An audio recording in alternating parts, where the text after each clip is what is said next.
Praise the lord. ఈరోజు వాక్యాంశము మలాకి గ్రంథం 3వ అధ్యాయం 6వ వచనం. యెహోవానైన నేను మార్పు లేని వాడును గనుక ఆమేన్. ప్రభు ఈ వాక్య భాగం నుండి ఈరోజు మనతో ఏం మాట్లాడుతున్నారో చూద్దాం.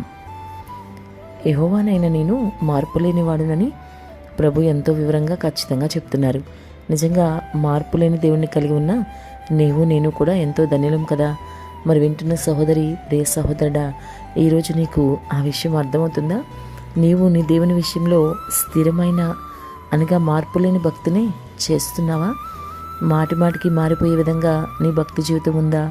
నీవు ఎలా ఉన్నా నీ పట్ల నీ ప్రభు ప్రేమలో మాత్రం ఎంత మాత్రమూ మార్పు లేదని నువ్వు గ్రహిస్తున్నావా? ఆయన మారనివాడు, ఇంకా మార్పు లేనివాడని అసలు నువ్వు తెలుసుకుంటున్నావా? నీవు ప్రభు పట్ల అదేవిధంగా మార్పులేని ప్రేమను, ఒక స్థిరమైన భక్తిని కనపరచాలని నీకు అర్థమవుతుందా? ఒకసారి ఆలోచించు.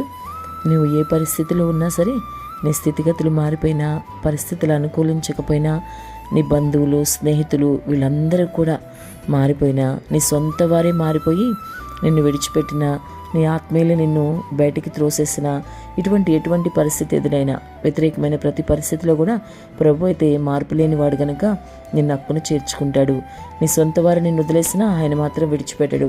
తల్లి కన్నా తండ్రి కన్నా మిన్నగా ఆయన నిన్ను ప్రేమిస్తాడు. ఎంత గొప్ప దేవుడో కదా. మార్పు లేని దేవుడు నువ్వు కలిగి ఉన్నావు కాబట్టి నువ్వెంతో ధన్యుడు సుమా. నీ ప్రభు మారడని నీతో ఈరోజు మరి ఒక గొప్ప భరోసాతో మాట్లాడుతున్నారు. ఆయన శాశ్వతమైన ప్రేమతో నిన్నైనా ప్రేమిస్తున్నాడు. నీకోసం కల్వరి శిలువలో ప్రాణం పెట్టిన దేవుడు ఎప్పటికీ తోడుగా ఉంటాడు. మరణం వరకు నీకు తోడుగా ఉండి ఆ పైన మరి నీ ఆత్మని ఆయన రాజ్యానికి చేర్చుకునే గొప్ప సమర్థుడు. నిత్యజీవం అనే గొప్ప బహుమానం నీకోసం సిద్ధపరిచి ఉంచాడు.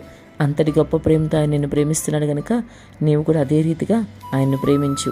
నీ ప్రేమలో కూడా మరి స్థిరత్వం అనేది ఉండాలి. స్థిరమైన భక్తి, స్థిరమైన ప్రేమ ఆయనలో నువ్వు కలిగి ఉండాలి. నీ ప్రభు మార్పు లేని వాడు గనుక నీవు కూడా నీ ప్రభువుని అన్నడు విడిచిపెట్టకూడదు. మార్పు లేని ఆ స్థిరమైన బలమైన భక్తి జీవితం నీవు ఎల్లప్పుడూ ఆయనలో కలిగి ఉండాలి.